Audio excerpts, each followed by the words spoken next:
Back to the channel everyone. I hope you are doing absolutely fine. So we have our guest Mr. Samir Mehta, who is entrepreneur and businessman. His father Mr. Deepak Mehta, those started sanitary ware and tile business. Those are one of the pioneer in Dhule city who introduced Johnson, and now they are the owner of AGL also. So hello Samir, welcome back to GK Vault. Hi Gaurav. Tell us something about your car journey, how it started, what was your first car like? My first car was Skoda Fabia. Okay. And I had it for somewhere around 6 to 7 years. Okay. Yeah, and after that I had Volkswagen Vento. Okay. And I have bought this Skoda Kushaq in replacement to Volkswagen Vento. Yeah. So basically this is your third car. Yeah. Okay. So tell us about your first car, Skoda Fabia. Actually, Skoda Fabia, those who know our viewers, those are also car enthusiasts. It was India's favorite hatchback at that time. Yeah, it was a Swift से भी पहले अगर कोई सबकी चाहिए थी, सबकी favourite hatchback थी, तो वो स्कोडा फाबिया ही थी. राइट. तो बहुत अच्छी बिल्ड क्वालिटी थी, बहुत अच्छा प्रोडक्ट था. That was your petrol or diesel car? It was diesel. Skoda Fabia was diesel. Volkswagen Vento was diesel. और उसके बाद में कुशैक ये है 1 litre petrol. Okay. So how was your experience about Skoda Fabia? आप वो कितने किलोमीटर चला चुके हैं? Skoda Fabia around 60,000 kilometers. उसके बाद में Volkswagen in how many years? In 4 years. In 4 years. Yes. Great. और उसके बाद? उसके बाद में था Volkswagen Vento around 70,000 in 8 years. Okay. Yes. और उसके बाद में ये रिप्लेसमेंट. Okay. Really. 3 साल हो चुके हैं. Really great. Yeah. So यार एक बात कांस्टेंट है आपकी कि आपने तीनों गाड़ियां जर्मन दी. पहले स्कोडा थी, उसके बाद वॉक्सवैगन थी, अब फिर से आप स्कोडा पे शिफ्ट हो गए. Yes.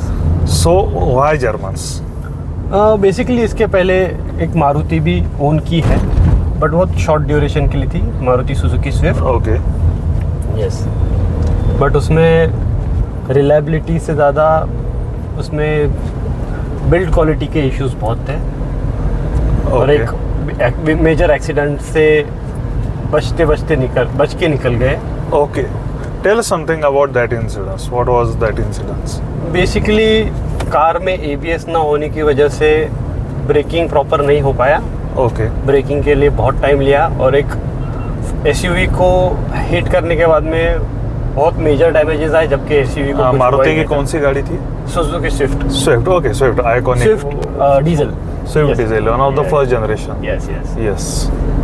तो बेसिकली तब से डिसाइड कर लिया था, एक बेटर बिल्ड क्वालिटी रहा तो सेफ्टी रहता है. Yes, तो ये बहुत इंपॉर्टेंट चीज़ है व्यूअर्स की सेफ्टी क्यों इम्पोर्टेंट है. जान है तो जहान है. तो जब भी आप कार परचेस कर रहे हो, always look for 5 star safety and great build quality. Yes. So then you shifted to the Fabia. Yes. So what was the instant realization when you came from Indian brand to the German brand?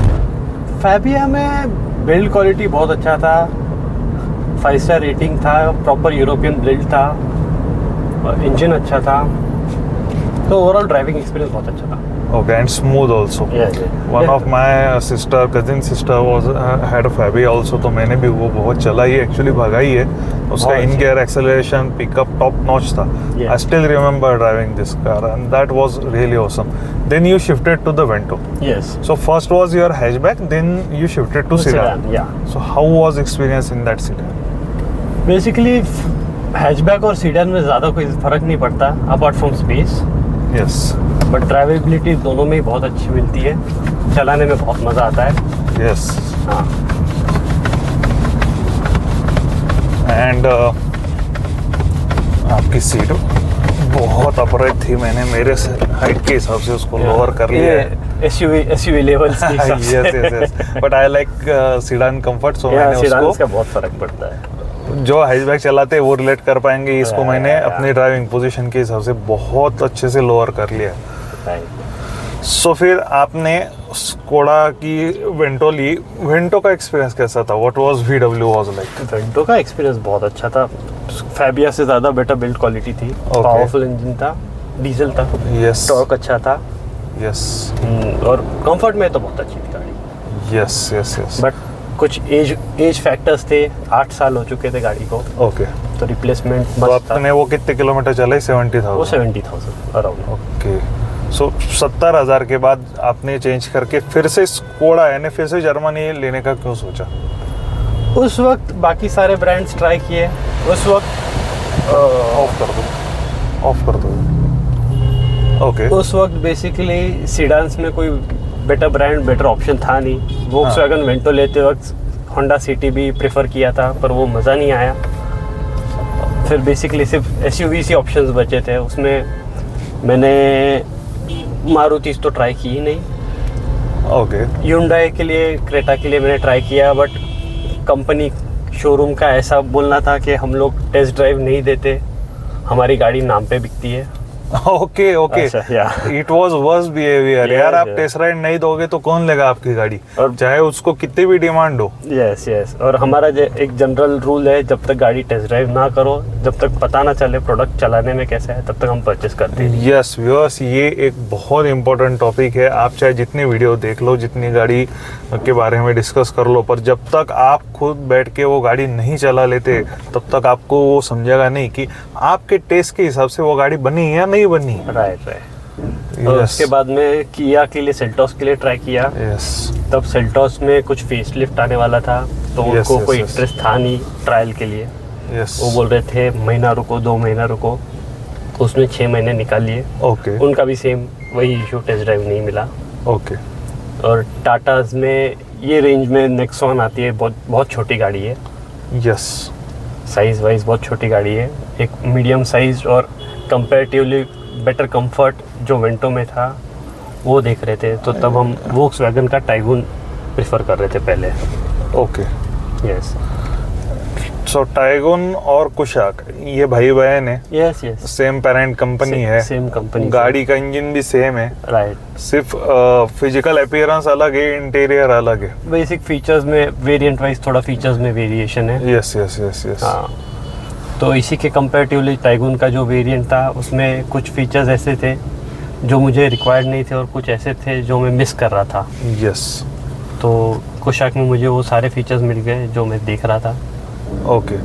तो फिर आपने ये जो दोनों brand है इनको compare करने के बाद इसको लिया, तो आपको एग्जैक्ट डिफरेंस क्या लगता है? You came from VW, then you shifted to Skoda again.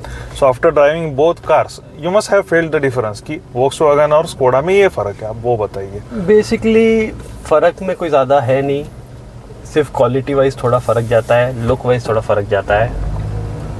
Volkswagen का लुक थोड़ा मॉडर्न लगता है, कुशाक का थोड़ा एलिगेंट है लुक। ओके।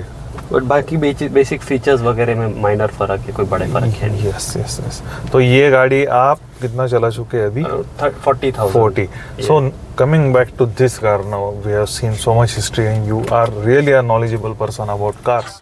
ये गाड़ी का एक्सपीरियंस कैसा रहा 40,000 किलोमीटर में? अब तक तो एक्सपीरियंस बहुत अच्छा है, वारंटी पीरियड में है, कोई इश्यूज नहीं है। अब तक तो अच्छे से चल रहा है सब। ओके। एंड ये कार का जो मेंटेनेंस है, अब मेंटेनेंस की बात करते हैं, लोग घबराते हैं जर्मन कार लेने से। सबसे ज़्यादा मिसकंसेप्शन ये है कि यार जर्मन गाड़ी लेंगे तो जेब तो ढीली होने वाली है भाई, तो जर्मन गाड़ी ले या ना ले? बेसिकली मेंटेनेंस कॉस्ट में कोई लंबा फ़र्क नहीं है। मैंने जब ये कार ली थी तब मैंने 4 इयर्स का पैकेज लिया था, सर्विस पैकेज। ओके। जिसमें 4 इयर्स में अलॉन्ग विथ स्पेयर्स, कंज्यूमेबल्स भी कवर होते और सर्विस चार्जेस भी कवर होते हैं। तो 4 साल की मेरी रेगुलर सर्विस में मुझे 1 रुपया लगानी है, ना ऑयल का ना सर्विस का। Great great, that's amazing. और इनका सर्विस इंटरवल भी थोड़ा अलग है बाकी ब्रांड से। बाकी ब्रांड्स के सर्विस इंटरवल्स साल में 2 बार होते हैं, इनका साल में 1 ही बार होता है। इतने डिपेंडेबल इंजन है वोक्सवैगन के। ओके। तो फिर वो जो सर्विस पैकेज था उसके बारे में बताइए अभी। बेसिकली सर्विस पैकेज अगर आप प्रॉपर डील करें, डीलरशिप्स के साथ में थोड़ा बार्गेन करें तो इन कॉस्ट ही कर लेते हैं वो लोग। ओके। तो ये गाड़ी आपको ऑन रोड कितनी की पड़ी थी? ये गाड़ी मुझे ऑन रोड पड़ी थी 14 lakhs along with service packages. Okay. Yes, और थोड़े बहुत accessories. Okay. What is the exact difference between 1 litre and 1.5? 1 litre और 1.5 लीटर में मेजर डिफरेंस हॉर्स पावर और टॉर्क का है। 1.5 लीटर का इंजन बड़ा है, टॉर्की है। 1.5 का फोर सिलेंडर है, ये 1 लीटर 3 सिलेंडर टर्बो है। ओके, मेजर डिफरेंस यही जाता है। तो 1 लीटर का थोड़ा डीजल जैसा साउंड आता है, 1.5 का नॉर्मल पेट्रोल जैसा 4 सिलेंडर का। 4 सिलेंडर का जो इनवीएच है वो जनरली कम रहता है, बहुत कम होता है। यस, क्योंकि वो मोशन लीनियर होता है, तो उसमें इंजन ही ओवरऑल इंजन ही बैलेंस रहता है। Right, and it give better fuel efficiency also. नहीं, कोई मेजर फर्क नहीं है। 1 लीटर का फर्क है, 1 किलोमीटर पर लीटर का फर्क जाता है हार्डली। ओके, 1 लीटर और 1.5 लीटर में। और कॉस्ट डिफरेंस कितना था इसमें और 1.5 में? अब ये 1 लीटर मैनुअल और 1.5 मैनुअल में अराउंड 3 to 4 lakhs का कॉस्ट डिफरेंस जा रहा था। Okay, for the viewers who are preparing to buy this car, आप क्या सजेस्ट करेंगे? किसको 1 लीटर में जाना चाहिए, किसको 1.5 में जाना चाहिए? 1 लीटर मोस्ट व्यूअर्स के लिए, मोस्ट यूजर्स के लिए मोर देन सफिशिएंट है, बिकॉज ये टर्बो इंजन है और इसका टॉर्क बहुत ज़्यादा है। बेसिक बाकी पेट्रोल इंजन्स में जो नेचुरली एस्पिरेटेड होते हैं वो 130-140 Nm टॉर्क देते हैं, ये 170 के रेंज में देता है, जो डीजल के कहीं पास में आ जाता है। ओके, तो बेसिक एक्सेलरेशन में कोई फ़र्क ज़्यादा लगता नहीं है, एक्सेलरेशन अच्छा मिलता है 1 लीटर में भी। ओके, और 1.5 तो फिर बोनस ही है। यस, इंजन पर अच्छा जैसे कि है। हम देख रहे हैं अभी हम हाईवे पे निकल आए कि अच्छी सड़कें मिलेंगी, चला सकेंगे, हमको मिला है ट्रैफिक जैम। तो इंडियन सड़कों की हालत ये है, इसमें गड्ढे है, खड्डे है। बहुत कम बार ऐसा मिलता है हमको कि ओपन स्ट्रेच ऑफ रोड है, that too without traffic. Right. तो फिर अभी समृद्धि महामार्ग होने के बाद मैं जब भी अकोला साइड, अमरावती, नागपुर साइड निकलता हूँ तो एक वो रास्ता मेरे को चलाने में मज़ा आता है। और फिर ऐसे अगर जाएंगे नीचे के रास्ते से तो वो भी अच्छे से फ्री रास्ता मिलता है। अभी एक्सप्रेसवे हुए है, वहाँ पे तो तुमको 1.5 का मज़ा आएगा, पर in such start and go traffic condition I think 1 litre is more than enough. और बेसिकली एक्सप्रेसवेज पे भी मैक्सिमम स्पीड लिमिट 120 की है, और 1 लीटर इंजन भी 120 बहुत इजीली कवर कर लेता है। ओके, कभी ऐसा लगता नहीं है कि पावर कम है या कुछ है।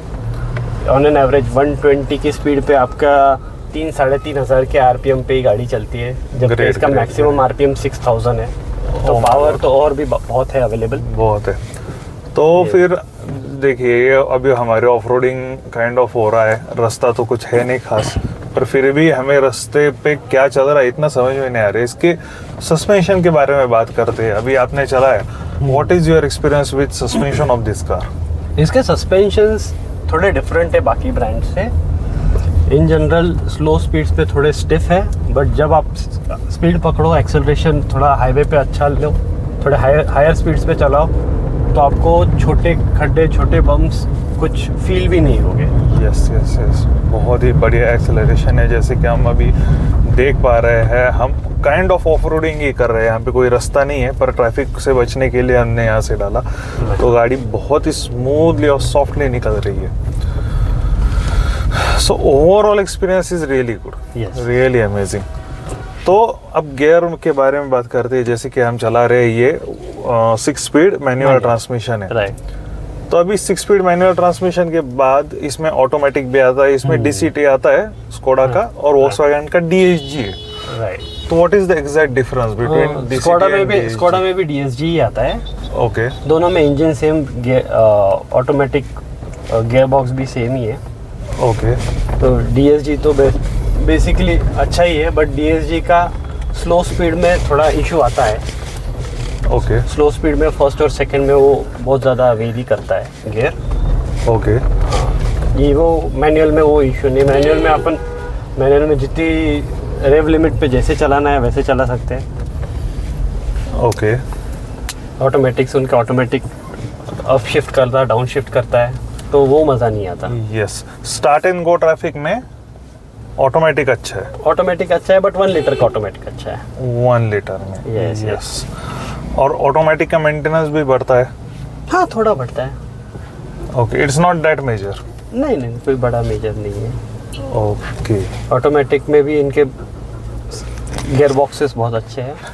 1.5 का DSG का थोड़ा कंप्लेंट है बट वैसे ही तुमको परफॉर्मेंस भी मिलता है।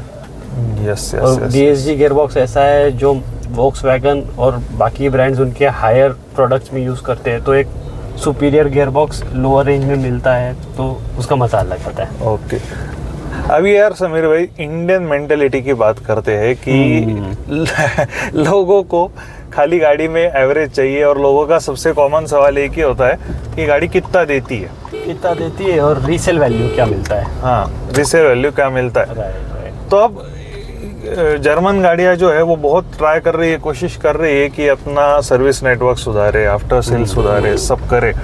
पर इतना करने के बाद भी, इतना करने के बावजूद मेंटेलिटी की बात हो रही थी, इतना कोशिश करने के बाद भी ये गाड़ियाँ जिन नंबर में बिकनी चाहिए थी उतनी नहीं बिक रही। राइट। तो उसके बारे में आप क्या कहना चाहेंगे? लोगों का जनरल प्रेफरेंस होता है, लोगों की एक जनरल मेंटेलिटी होती है, जो ज़्यादा बिक रहा है वो लेना बेटर है। Yes yes yes.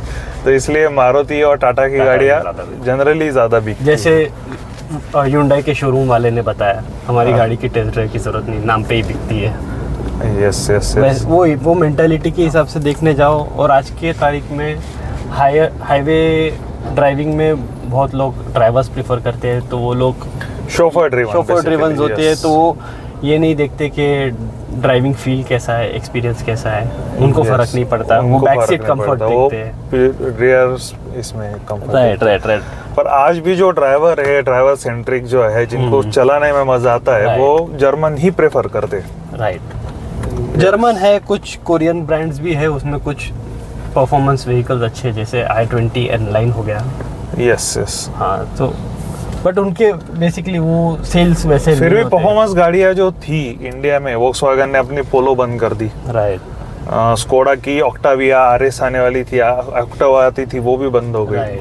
फोर्ड की फीगो बंद हो गई, फोर्ड ने इंडिया छोड़ दिया। इको स्पोर्ट आती थी, फोर्ड फ्री स्टाइल आती थी। फोर्ड की एंडेवर कितना एक जबरदस्त ब्रांड था, वो इंडिया छोड़ के जा चुकी है। सही बात है। सो बेसिकली फिएट की पुंटो आती थी, पुंटो अबाट आती थी। पुंटो अबाट एक छोटी सी हैचबैक होने के बावजूद उसमें 300 न्यूटन मीटर टॉर्क था, जो एक पॉकेट रॉकेट हो जाता था। सही बात है। पहलियो आती थी, पर वो ये सारी परफॉर्मेंस गाड़ियाँ बंद हो गई है, इंडिया छोड़ के जा चुकी है। राइट। एसी ऑफ कर, नहीं ऑफर्स कर दूंगा। सो ये इशू है, ये इशू जनरली है कि लोगों की मेंटेलिटी नहीं बदल सकती। लोगों को आज भी एक ही चाहिए कि गाड़ी एवरेज कितना दे रही है। राइट। बस। और ये बाहर के ब्रांड्स पहले परफॉर्मेंस को प्रेफरेंस देते हैं रैदर देन रीसेल वैल्यू या फिर एवरेज बोलो इन जनरल। इसलिए बेसिकली इनके बाहर के प्रोडक्ट्स, इवन वोक्सवैगन के हो गए, फोर्ड के हो गए, इनके बाहर दूसरे कंट्रीज में जो प्रोडक्ट्स बिकते हैं उनकी क्वालिटी और इंडियन प्रोडक्ट की क्वालिटी में बहुत बड़ा फ़र्क है। और वो ब्रांड्स इंडिया में वो प्रोडक्ट्स ला नहीं सकते क्योंकि टैक्सेशन और कॉस्टिंग बहुत हेवी चले जाती है। यस। जैसे अभी वोक्सवैगन ने अपनी गोल्फ GTI लॉन्च की है, and it cost almost 60 to 65 lakh, पर इट्स कंप्लीट CVU यूनिट वो वहाँ से बन के अभी इंडिया में आ रहा है। राइट। और 2 लीटर टर्बो पेट्रोल के साथ आता है, वो 190 bhp है, more than 350 newton metre torque that is producing. Right. But देखने जाओ तो वही व्हीकल का बाहर भी कॉस्ट नियर अप्रॉक्स वही जाता है, कोई मेजर फर्क नहीं जाता है। तो वोक्सवैगन ने एक बहुत अच्छे वैल्यू पे वो गाड़ी लॉन्च की है। Yes and that is pure enthusiast car. Right. उसमें कोई दो राय नहीं है। Coming back to this car again, इस गाड़ी में ऐसे कौन से फीचर्स है जो आपको पसंद है? इसमें मेजॉरिटी ब्रेकिंग बहुत अच्छा है, सस्पेंशन बहुत अच्छा है। इसमें बेसिक वेरिएंट से ही ऑलमोस्ट वायरलेस एंड्रॉयड और कारप्ले आता है। यस। तो वो एक अच्छा फीचर है। और मेजॉरिटी बाकी सारे फीचर्स तो ऑलमोस्ट हर एक ब्रांड में मिलते हैं। इसमें कोई स्पेशल फीचर्स नहीं है, जैसे एडास हो गया जिसकी आज के तारीख में इंडिया को रिक्वायरमेंट नहीं। अभी जैसे कि हम जिस एनवायरनमेंट में गाड़ी चला रहे हैं, हमको लगता नहीं है कि हम एडास होने के बावजूद इसको यूज भी कभी कर पाएंगे। नहीं प्रॉपरली। सही बात है। और एडास होने के बाद में एक ड्राइवर का व्यू ऐसा हो जाता है, अगर गाड़ी अपने आप को संभाल ले रही है तो मुझे कुछ करने की जरूरत नहीं है। और जब एक ड्राइवर कुछ करता नहीं है तो वो ड्राउजी फील होता है। तो उसमें एक्सीडेंट के चांसेस उल्टे और बढ़ जाते हैं। ऑटोनॉमस ड्राइविंग में ये कौन है ही है कि कभी ना कभी एक्सीडेंट होना ही है। Right. Manual are the best. Manual automatics, but ADAS में वो एक इशू मुझे लगता है, यस। क्योंकि सिटी ड्राइविंग के लिए तो एडस है नहीं, और हाईवे में भी प्रॉपर इतने मार्किंग्स है नहीं आज की डेट में इंडिया में। कुछ हाईवेज पे है, बट उसमें भी ड्राइवर्स कैसे बिहेव करेंगे, कैसे ड्राइव करेंगे, वो कोई प्रेडिक्ट नहीं कर सकता। एग्जैक्टली। सो मैं मेरा एक्सपीरियंस शेयर करता हूँ। जैसे कि मैं एक टियागो ओनर हूँ, हैचबैक ओनर हूँ, अभी मैं ये जर्मन कार चला रहा हूँ। मुझे क्या डिफरेंस फील हो रहा है? सबसे पहली बात तो मुझे ऐसा लग रहा है मैं बहुत ऊंचा बैठा हुआ है। सही बात है। फीलिंग बहुत ऊंचा अपराइट फील आ रही है। पर एट द सेम टाइम जो कंफर्ट है इसका सेडान लाइक कंफर्ट है। ये बहुत कम गाड़ियों में होता है कि आप एक क्रॉस एसयूवी या मैक्रो एसयूवी, मिनी एसयूवी चला रहे हो, जिस सेगमेंट में ये बिलोंग करती है, पर इस सेगमेंट के होने के बावजूद इसका जो सीटिंग कंफर्ट है, इसका जो हेड रूम है, नी रूम है, लेग रूम है, शोल्डर रूम है, वो काफ़ी रिलैक्स और कंफर्टेबल है। इसका रिक्लाइन एंगल भी पीछे है, इसका जो लंबर सपोर्ट है वो भी इनफ है, इसका जो अंडर थाई सपोर्ट है वो भी काफ़ी अच्छा है। इसका जो स्टेयरिंग है वो लाइट लग रहा है, इसके जो गियर रेशो है वो, इसके जो थ्रो है वो नैरो लग रहे हैं, क्लच जो है इसका लाइट है। और जैसे कि आप अभी देख रहे हैं, ये हमने खींचा ओपन रास्ते पे, ये 80 क्रॉस कर गई। In second gear, third gear में 80 क्रॉस करके ये गाड़ी निकल गई है। सिटी में होने के कारण हम स्पीड फिर भी कम कर लेंगे, पर जैसे कि आप देख रहे हैं इसका फ्लोलेस एक्सेलरेशन है, और ऐसा लग नहीं रहा है कि हम कहीं भी किसी भी एंगल से कि हमें 3 सिलेंडर की गाड़ी चला रहे। इसमें NVH वेरी वेल कंटेन है। बॉडी की रैटलिंग साउंड गाड़ी में नहीं आ रही है। बाहर का साउंड इंसुलेशन जो गाड़ी ने मटेरियल डैम्पिंग यूज किया है वो बहुत अच्छा है। रोड नॉइज नहीं है, इरिटेटिंग बॉडी नॉइजेस नहीं है। बॉडी के जो पार्ट इतने किलोमीटर होने के बाद, इतने खराब रास्तों में चलने के बाद भी बॉडी से कोई भी रैटलिंग साउंड नहीं आ रहा है, जो कि बहुत इंपॉर्टेंट है। यही अगर कोई इंडियन ब्रांड की गाड़ी रहती, स्पेशली मारुति की, तो वो खड़खड़ बजने लग जाती है। इसीलिए लोग बोलते हैं कि मारुति और टाटा का जो बुढ़ापा है वो वेल नोन है। So this is very premium, very relaxing experience to drive this car. और समीर भाई एक मुझे बताओ, आपने मैक्सिमम कितने किलोमीटर वन स्ट्रेच में इसको चलाया है? वन स्ट्रेच में ऑलमोस्ट 700-800 किलोमीटर्स। ओके। और थकान कितनी महसूस हुई? थकान कुछ ही नहीं महसूस हुई, बट बेसिकली हमारे फैमिली में एक रूल है कि 10-12 के बाद में ड्राइविंग अवॉइड करना है, क्योंकि हम सेल्फ ड्राइव करते हैं, फैमिलीज होती है। यस। ड्राइव करने के लिए तो कंटिन्यूस 24 आवर्स ड्राइव कर सकते हैं। यस। बट सेफ्टी ध्यान में रखते हुए एक आराम लेना, हॉल्ट लेना बहुत ज़रूरी है। मैं भी ऐसे ही करता हूँ। जब मुझे 500-600 किलोमीटर निकलना होता है, I drive for 2 hours, then I take a half hour break. Compulsory. मैं वो 100 किलोमीटर हो जाए, 150 किलोमीटर हो जाए, उसके बाद मैं एक कंपलसरी ब्रेक लेता हूँ। वहाँ पे मैं अच्छे से रिलैक्स करता हूँ शांति से, और फिर उसके बाद हम फिर से ड्राइव के लिए निकल पड़ते हैं। इन बिटवीन ब्रेक्स बहुत ज़रूरी होते हैं। In between breaks are mandatory and must. So conclusion पे आते हैं समीर भाई। 5 pros of this car and 5 cons of this car. 5 pros बोलने जाओ तो इसकी बिल्ड क्वालिटी, इसका इंजन, इसका NVH लेवल, सस्पेंशंस, और ओवरऑल इंटीरियर स्पेस और कंफर्ट देखने जाओ तो बहुत अच्छा है। Okay. Yeah now coming back to cons of this car. अब यार कोई गाड़ी परफेक्ट नहीं होती। नहीं। हर गाड़ी में कुछ ना कुछ गड़बड़ी होती है जो हमको दिक्कत देती है, और जो जान पे भी आता है कि नहीं यार ये चीज़ें और अच्छी बेटर हो सकती थी। तो what are things could I need to improve and what are the cons in this car? Cons में देखने जाओ तो फर्स्ट मेजर कॉन तो इसका रीसेल वैल्यू है। ओके। क्योंकि आज भी स्कोडा वोक्सवैगन के लिए रीसेल वैल्यू बहुत कम होती है। ओके। सेकेंड कॉन बोलने के लिए बोल सकते हैं इसका माइलेज, एवरेज जो बोलते हैं। यस, मोस्ट इम्पोर्टेंट थिंग जिसके बारे में हमने बात नहीं की, what is the mileage of this car? Cities में 11-12 मिल जाता है, और हाईवेज पे प्रॉपर रिलैक्स ड्राइविंग में 17 भी जाता है, 18 भी जाता है। ओके। और मिनिमम हाईवेज पे 15 तो मिल ही जाता है। ओके। जो इवन बाकी कोरियंस और इंडियन ब्रांड्स भी नियर अप्रोच सेम रेंज में ही देती है।